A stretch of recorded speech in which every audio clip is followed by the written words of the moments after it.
He covers the NFL and college football, and he also watches the FCS. So we can get into a lot of different things here. Emory Hunt, he is CEO and co-founder and analyst at Football Gameplan. He is a member of the Pro Football Writers Association. Emery, how you doing today? I'm doing fine, man. I appreciate you having me on. I'm really glad to have you. So I wanted to start here, and that is, I was having a conversation earlier in the show, and I've had this conversation multiple times with people over the years about the quarterback position. And this is kind of like my perspective on this, and that is, you look at the way the league is going and the way guys are evaluating players, and I think the tradition of just looking at the guy with the biggest arm or the most talent or the physical tools, it's starting to become less and less relevant because everyone is an athlete. Almost everyone is talented. It's about how these guys can process the game. And in this Eagles versus Rams game tomorrow, you're seeing two young quarterbacks, taken 1 and 2, who came from very different offenses in college. And because of those offenses, to me, I think that has influenced their ability to adapt to the NFL game. What are your thoughts? I completely agree with you, man. I think, let's say, for instance, Carson Wentz. You look at what people didn't do when he was coming out. I think people instantly looked at his program and not realizing that it's hard to go to a place and win a championship, especially when you have the bullseye on your back. So he replaced a guy that won 2 championships, I believe, or 3, and the guy that just went up to the Canadian Football League, Brock Jensen. And now he has to step in and carry on that tradition. That's big shoes to fill, and he did exactly that. So people misinterpreted the fact that he played at North Dakota State for him being a guy that, okay, he played against lower competition, but if he wouldn't have dominated his level of competition, then people would have said, oh, well, he needed to dominate. Well, you can't have it both ways. So he was a productive winner at the college level. And when you look at Jared Goff, one thing he had a lot of experience doing is throwing the football. So you shouldn't be shocked at how he's throwing the football in the NFL, because that's essentially all he did at Cal, especially out of the shotgun. So it takes great coaches to understand what guys are good at and put them in situations to be successful. And we're seeing both teams do exactly that with these 2 young quarterbacks. Why do you think teams, as well as fan bases, get so overhyped over certain guys? Because for me, and listen, maybe I'm a little bit too objective for my own good, but you look at some of the quarterbacks who have come out of college, the guys who I'm typically not high on are the people who are the guys who get all the headlines. You know, I remember, remember it was all about Jamarcus Russell and how great his pro day was. He had the greatest pro day they said they ever saw. Or like with Robert Griffin III, he was could be the greatest athlete to ever play the quarterback position. It's not that the guys were bad quarterbacks, but it's that they were not at the level of processing the game of football like a Wentz, like a Andrew Luck, and these other guys who, they're basically football geeks. They're football gurus. All they do is process football information. I think that can be a little bit overblown, in my opinion, because you look at all these. I played college football, and when I got to University of Louisiana, my playbook was, I want to say, maybe 4 inches thick, which was huge for a running back. But I saw the quarterback playbook, and my goodness, it looked like War and Peace. And I'm like, man, they have to know everything. So they have to know protection. And for instance, when I looked, we had one play called 15 gut check, which was like 15 inside zone, right? And they had 15 inside zone at the top of the page, but on the page was like 15 zone blocked 17 different ways from 17 different fronts. So not only you have to know where you got to go, but you have to be able to recognize fronts. Now imagine that being a quarterback that has to understand both passing and running. So all quarterbacks at every level are football geeks. You have to be successful. I think what happens with a guy like RG3 is that he was a little bit too reckless for his own good. We're starting to see Wentz be a little bit reckless as well. There's a difference between being a reckless runner and a guy that understands his body composition and knows when and where to take it or when and where to get down. For instance, RG3 was a reckless runner. Vince Young was not a reckless runner. You didn't see him take direct shots. Cam Newton is a reckless runner. Andrew Luck is a reckless runner. Russell Wilson isn't. A guy like Steve Young wasn't. So that's where you have to be. You have to understand when and where to get down and when and where to take a hit. I will say this, though. A lot of people get focused on the wrong things when they look at quarterback.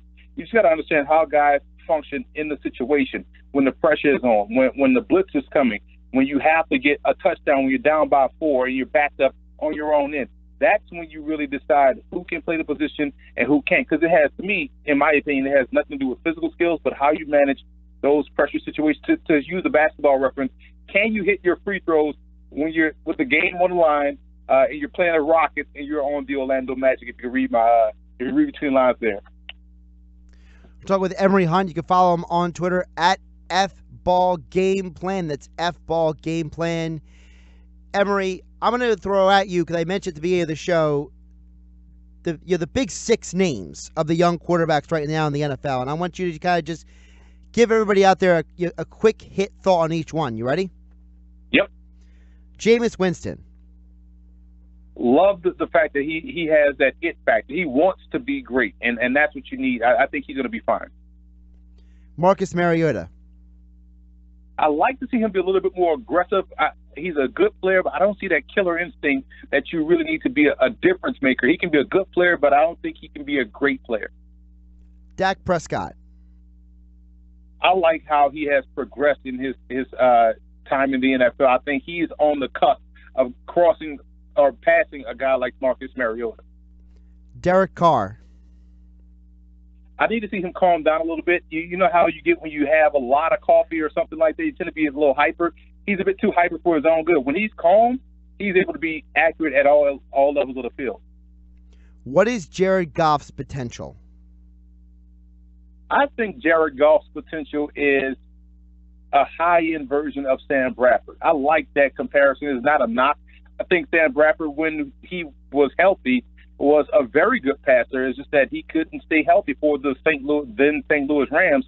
And you saw him do well earlier in the season with the Minnesota Vikings before he suffered the injury. So I think a high-end Sam Bradford. I don't see him being the dangerous athlete, but he can be a pretty accurate passer in the short to intermediate area. What is Carson Wentz's potential? Wentz, to me, is a guy that showed that he has taken his weaknesses seriously. Last year he turned the ball over, and this year I think outside of the last fumble in Seattle, I can't recall the last time he turned the ball over. So he's improving. He's tracking in the right direction.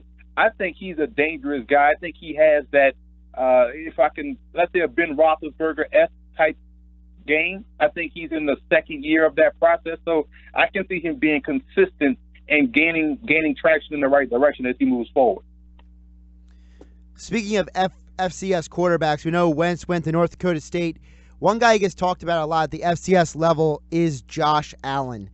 Now, I've only watched 3 games of his, and from my perspective, Emery, I look at him, I see a guy with a lot of physical talent, but I see a guy who's not playing on a very good team this year. And so, in some ways, it's hard to judge who and what he is based on the fact that he had some guys graduate. He's had some injuries around him this year. And in that Iowa game, he looked a little overwhelmed by the moment. To me, that sounds a lot like Christian Hackenberg. When you look at Josh Allen, I see a guy that has the rocket on. That's a give. You can see that instantly, but with no control. It's almost like Wild Thing from Major League. He has the superior arm strength, but the control and accuracy isn't there.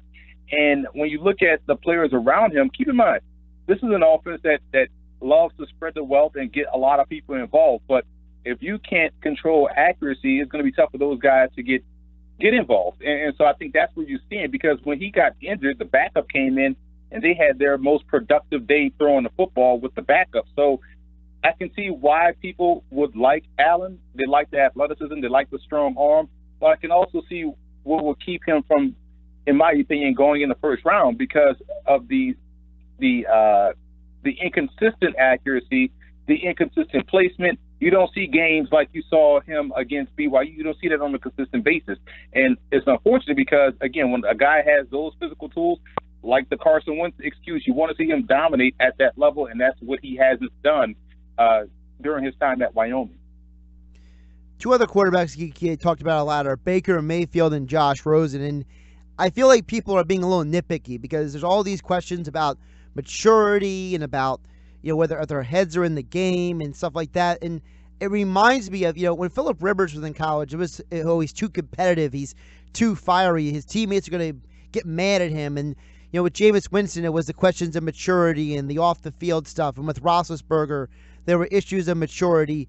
But yet, I think Rivers and Roethlisberger have turned out pretty good, and Jameis Winston is on his way to having a good career. Are people nitpicking a little bit too much with Baker Mayfield and Josh Rosen? I think so. I think and that's great examples you brought up because football is a passionate game. I mean, it's hard they can't all be Marcus Mariota out there. You want someone that can get a little fiery, man, and because it's an emotional game. It's a game that's built on how you respond to different situations and how you can show your emotion. And if it was a detriment to his success, then yeah, it would be an issue. But these guys seem to thrive when their situations get amped up. So with Baker Mayfield, when you're making him mad, he's playing great. When Josh Rosen gets upset, he seems to be able to stand in there a little bit longer and take a couple more hits and deliver a strike. So it doesn't bother me. I like to see guys amped up wanting to play football because you know how it is. It's just like when you're playing pickup basketball. You're going to talk trash. You're going to jaw back and forth. You're going to go out there, and that may help you compete harder. It may actually help you get to your peak potential as an athlete.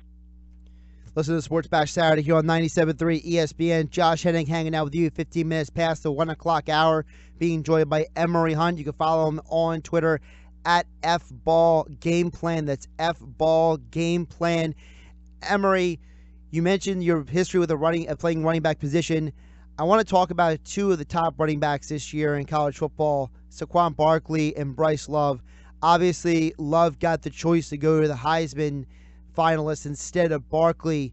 I look at those two players, I see a lot of talent, but I felt there were times that Barkley just didn't have the impact on the game that he should have at times at Penn State. And I know that's going to bother some of the Penn State fans out there, but he didn't. There were games that I felt like I didn't know where he went. Whereas Bryce Love, I felt like every game he brought heart and soul, and you couldn't get away from him. I mean, the guy literally was running around with a broken body in that Pac-12 championship game. So what are your thoughts on those guys' seasons this year, and what do you think of them as NFL prospects?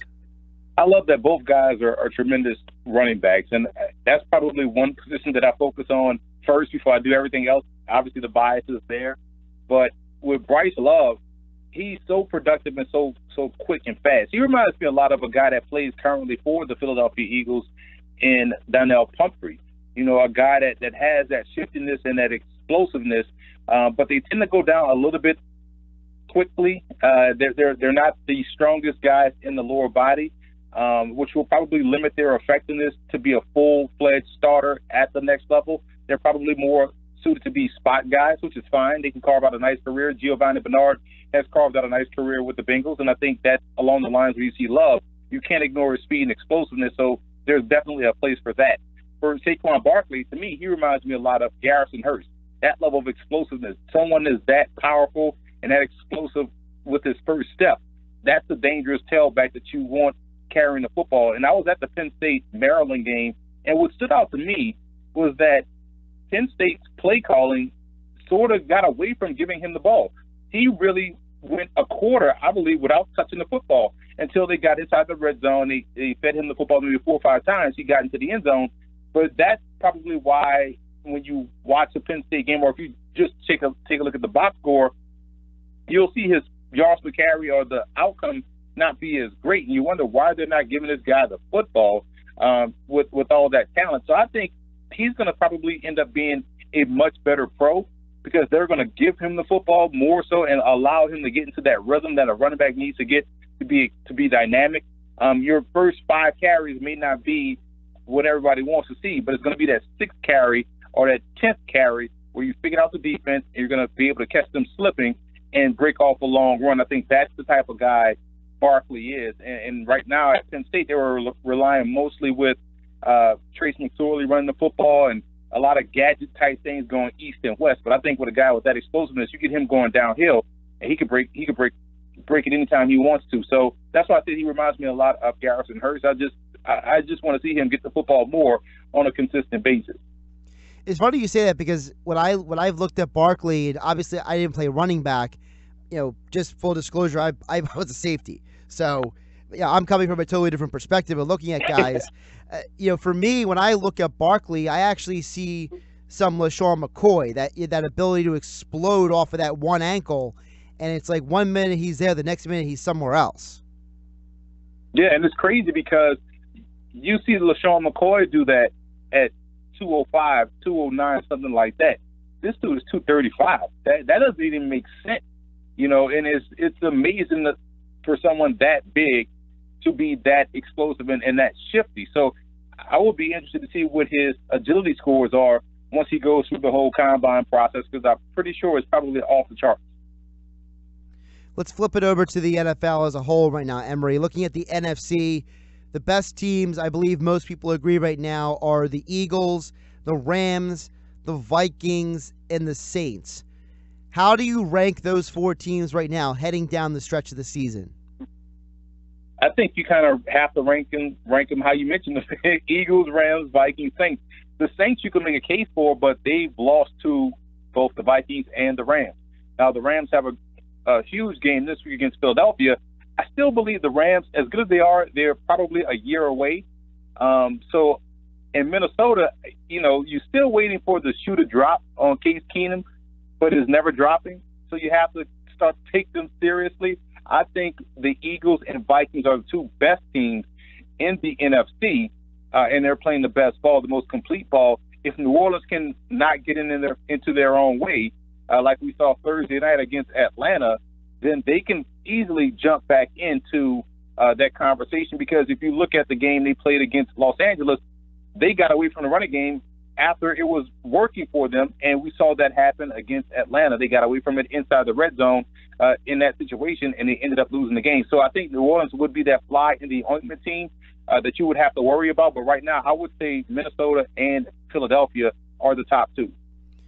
Everyone keeps focusing on home field advantage, but of those four teams, what's the one that can win on the road? Because obviously everybody wants home field advantage, but if you don't get that home field advantage, which one of those four do you think is best built to win at the other team's house?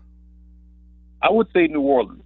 And, the old saying goes, run game and defense travels well. The Saints definitely can run the football. They have a two-headed monster. Their defense is opportunistic. They're going to get healthier as they move forward with Marshawn Lattimore, who's probably going to win Defensive Rookie of the Year. So I would say New Orleans is built. The Philadelphia Eagles are also built because they can run the football. They have probably the best defense out of the group. Minnesota's run game, I still question it. I don't think it's as productive without a guy like Dalvin Cook. They're functional, but I think their running game is lacking a little bit. The Rams obviously have one of the best backs in the game in Todd Gurley, but I don't trust their defense enough to say they can go on the road and really be a factor. So you always got to look at run game, defense. I think the Saints, Eagles, and everyone else, it falls in line. So, maybe Carolina, but they don't have the complete team or play a complete game to where you can trust them moving forward. So I would say the Saints and Eagles would be the two teams that you can trust going on the road and win. In the AFC, clearly the two best teams right now, the Patriots and the Steelers. Obviously, both of them got to this point from different paths. Outside of those two teams, is there really a third team? Because the Chiefs have just fallen just crazy at this point. The Ravens have a nice defense, but their offense is extremely inconsistent. I don't trust the Jaguars quarterback, but I like their defense. And then the Titans defense, they can't stop me and a flock of birds. Listen, you're absolutely right. I would say the team to start worrying about is the Los Angeles Chargers, because their defense is getting hot at the right time. Offensively, they have a ton of weapons. Keenan Allen is playing out of his mind. Hunter Henry is the star that we all expected him to be coming out of Arkansas. And Melvin Gordon has that speed and explosiveness to really rip off long runs. So the Chargers, to me, are the team that's going to be making the right surge up at the top during this playoff run. I think they're going to win that division. And once they get in the playoffs, they have the quarterback, they have the defense, they have the running game to be effective. And you're absolutely right about the team coming out the AFC South. I don't know if Jacksonville can sustain this level of success with their quarterback, because he has played well the last two games, so I'll give him credit. but I don't know if that's something you can trust moving forward. Tennessee just doesn't play a brand of football to me that warrants them making a long run. I feel as though they're about a year away as well. But it's going to come down to the Patriots and Steelers, but keep an eye on the Chargers moving forward. He is Emory Hunt. You can follow him on Twitter at FBall Gameplan. It's FBall, BALL Gameplan. He is the CEO and founder and analyst at Football Gameplan. Also, check out his YouTube channel. A lot of good content on there as well. Emery, been trying to get you on for a little while, but you were busy with your college football season. Appreciate finally getting you on, and I look forward to having you on in the near future. Appreciate that, man. Thank you as always, and looking forward to it. Enjoy some football today. Finally, I can get the rest and watch it. Hey, at least you can sit down and watch the Army-Navy game today. Exactly. Well, that's right up your alley, right? That your wing T, it's all running back, so. Right, exactly. Outfit football and wing T, you can't beat that, man. That's all carries all day. Have a good one, my friend. You too.